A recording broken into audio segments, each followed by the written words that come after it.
Kembali lagi di Puja Talk Show. Terima kasih pemirsa masih bersama kami di spesial Puja Talk Show, dan saya masih bersama Bapak Teguh Zulkarnain dan juga Bapak Deddy Syaputra ya. Pak Deddy, tadi kan kita sudah membahas di segmen pertama terkait dengan pelanggaran ataupun penanganan temuan jika ada pelanggaran di Perbawaslu di nomor 7 dan juga nomor 8. Nah, tadi juga sudah disampaikan oleh Pak Zul.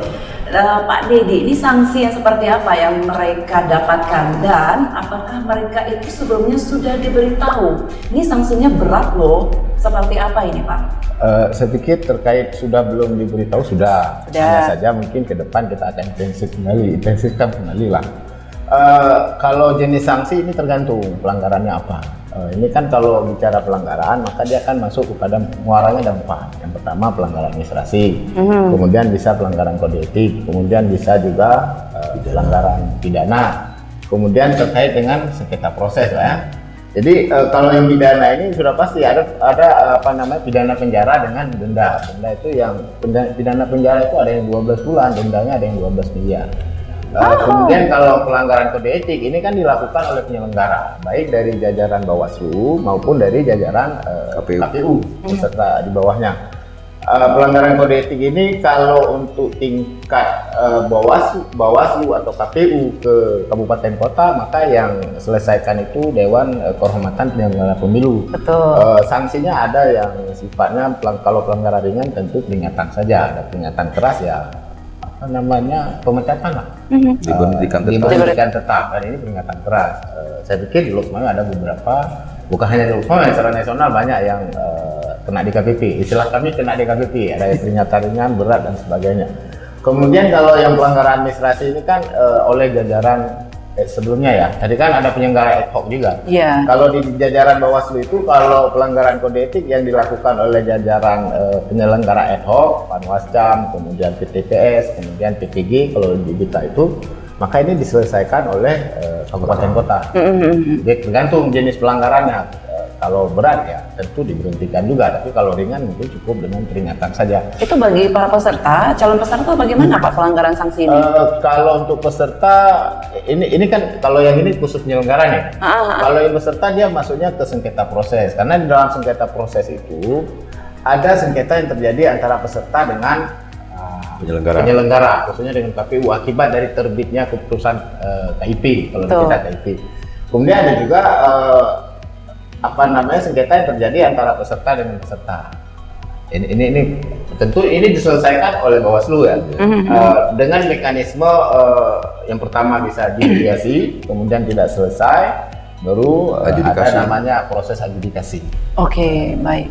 Nah kalau di sini sendiri Pak, sudah ada temuan itu dan sudah berapa banyak temuan yang sudah ditangani oleh Panwaslu Kota Losmawe Pak? Kalau untuk pemilu 2024 tentu belum. Ya. Belum. Pelanggaran kecil seperti administrasinya atau bagaimana Pak? Kalau administrasi juga belum. Ya, artinya kalau administrasi itu terkait dengan tata cara, prosedur dan mekanisme yang ditangani oleh kawan-kawan KIP misalnya. Apakah contoh misalnya pada verifikasi kemarin ya, verifikasi faktual kemarin. Secara teknis itu sudah diatur. Rigidnya itu seperti apa, caranya seperti apa. Ada enggak cara-cara itu yang keliru yang dilakukan oleh KIP? Nah, keliru atau tidaknya, ini kan ada pihak yang dirugikan. Siapa? Ini adalah orang yang sedang diverifikasi. Kalau merasa memang mereka menganggap dirugikan dan itu dilaporkan ke kita, kita telusuri dengan kawan-kawan KIP, ada enggak unsur itu yang terpenuhi. Kalau itu terpenuhi, maka rekomendasinya adalah mereka itu melanggar tata cara. Maka kalau tata cara itu dilanggar, maka harus dirubah tata cara itu. Jadi tambahan. Ya. Silakan. Sebenarnya di samping itu kita juga melakukan upaya pencegahan. Itu ada semisal dalam proses verifikasi faktual kita sempat memberikan saran-saran perbaikan. Di awal tuh sesuai dengan PKPU juga. Pedoman kita juga ke sana, surat edaran KPU. Ketika mereka bukan lupa ya, artinya ada yang terlewatkan bahwa dalam verifikasi faktual keanggotaan di kantor partai politik itu boleh menggunakan video yang rekod video dan ini hampir-hampir terlewati.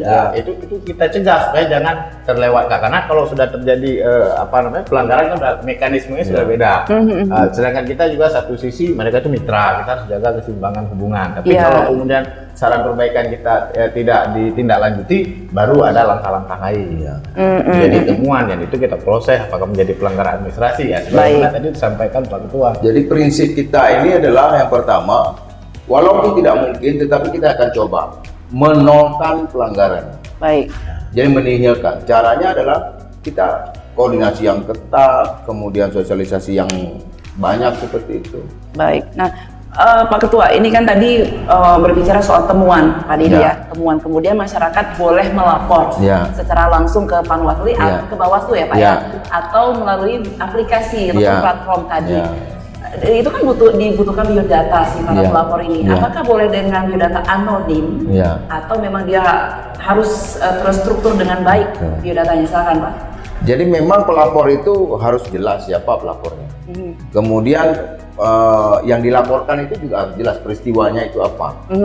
Jadi kalau itu tidak terpenuhi, maka itu nggak dianggap sebagai laporan. Oke, syarat untuk dipenuhinya harus ada saksi kah atau harus ada bukti dalam bentuk foto video? Ada fotokopi KTP yang harus dilampirkan, kemudian bukti-bukti.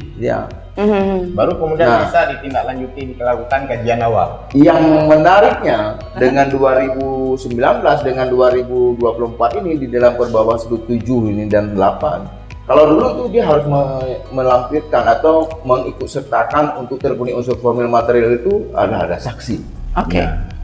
Jadi susah cari saksi. Jadi banyak masalah muncul nggak ada saksi gitu kan, orang nggak mau bersaksi. Sekarang ini nggak perlu saksi, nggak perlu ada saksi. Jadi dia melampirkan bukti saja tanpa ada saksi, tidak ada masalah. Jadi bisa terpenuhi. Tapi itu tidak langsung serta merta langsung percaya kan Pak? Kita harus tindak lanjuti, harus melakukan riset. Iya, dia selama dalam kurun waktu yang sudah ditentukan tidak kadaluarsa itu kasus, kemudian dilaporkan ke kita, terpenuhi unsur formil material, kita register, kita lakukan kajian. Tempo untuk kadaluarsanya berapa? 7 hari dari sejak diketahui. Baik, setelah itu udah dianggapnya sudah kadaluarsa. Baik. Nah, keren sekali. Nah, nih Pak Jo, Panwaslu Kota Losmawi juga menggelar rapat perdana kemarin ya, di tanggal 3 November. Yang juga melibatkan kepolisian dan juga kejaksaan negeri setempat. Ini namanya Gakumdu. Nah, juga pemirsa kan belum tahu Gakumdu itu apa, kemudian apa benefit yang dirasakan, juga tujuannya nih Pak. Jadi di dalam pemilu ini kan pelanggarannya banyak nih. Administrasinya ada. Nah, salah satu yang sering dilihat orang itu kan money politik misalnya. Kemudian, nah ini masuk dalam unsur tindak pidana pemilu. Siapa yang akan tangani itu? Siapa yang bisa menerangkan atau membuat jernih persoalan itu? Ini Gakumdu ini. Gakumdu itu yang terdiri dari unsur kita, Panwaslu atau Bawaslu, kemudian unsur kejaksaan, dan ada unsur dari kepolisian. Jadi kita bersinergi bersama, buang ego masing-masing. Kita hadir di sana itu dipercaya oleh negara untuk membuat terang sebuah persoalan. Ada atau tidak unsur pidana pemilunya di sana. Jadi kalau misalnya ada dugaan tindak pidana, kemudian dilaporkan oleh masyarakat, kemudian kami di jajaran Panwaslu berkesimpulan bahwa laporan ini terpenuhi unsur tidak pidana pemilunya, maka informasi itu kita limpahkan berdasarkan hasil pleno kita. Kita limpahkan ke Gakumdu 1 kali 24 jam gitu. 1 kali 24 jam kita ambil kesimpulan, laporkan itu ke Gakumdu, kemudian Gakumdu duduk bersama melakukan kajian, ada pembahasan pertama, pembahasan kedua, kemudian kita akan limpahkan ini. Kalau seandainya di dalam pembahasan pertama kedua itu tidak ditemukan unsur tidak pidana pemilu, maka itu dihentikan. Tapi kalau seandainya dalam pembahasan kita sepakat bahwa perkara ini memenuhi unsur tidak pidana pemilunya, maka dilimpahkan itu di tingkat akhir sampai dengan pengadilan. Itu adalah berarti fungsi dan juga tugas dari Gakumdunya. Memastikan sebuah perkara atau dugaan pelanggaran yang dilaporkan itu terpenuhi atau tidak. Kalau dilihat benefitnya, contoh misalnya ada menghilangkan hak pilih orang lain. Ini kan ada orang yang dirugikan. kemudian berkampanye misalnya memberikan uang misalnya. Iya, Ini iya, kan iya. ada sesuatu yang benefit pada masyarakat yang merasa nilai keadilannya tidak ada, ini bisa terpenuhi dengan hadirnya Gakumdu itu. Oke, Ya, baik. ya. Jadi juga Panwaslu ini sudah dibantu oleh Iya, pihak betul. kejaksaannya. Nah, kemudian menghilangkan hak pilih orang lain. Loh, saya dirugikan, saya nggak boleh memilih gitu kan. Saya kembalikan hak Bapak yang sudah diberikan dengan memberikan keadilan terhadap orang yang telah melakukan kecurangan tadi misalnya. Baik. Yang memberikan adalah Gakumdu itu tadi. Iyalah, kita membuat sebuah kajian, kemudian dilimpahkan ke pengadilan, diputus di sana kamu itu bersalah, misalnya 2 tahun penjara, kemudian denda 20 juta misalnya seperti itu. Ada semuanya. Ada, oke. Ya, Nah, jadi kalau prinsip-prinsip keadilan yang seperti itu yang diberikan oleh masyarakat, kepada masyarakat. artinya itu sangat transparan Iya, sekali, betul. luar biasa. Betul. Nah, kalau Pak Dedi, ini benefit lainnya yang didapatkan oleh peserta atas sebutannya untuk Gakumdu ya Pak ya? Ya. Oke, seperti apa nih Pak benefit lainnya yang didapatkan mereka? Ya, kita kan ini yang pertama kan kepolisian, kejaksaan, betul. Panwaslu ini kan abdi negara ini, ya. Semua kita itu bekerja tegak lurus untuk NKRI. Kemudian negara sudah memberikan reward kepada kita, gaji diberikan. Nah, negara cuma minta sekarang tolonglah bekerja bersungguh-sungguh gitu ya.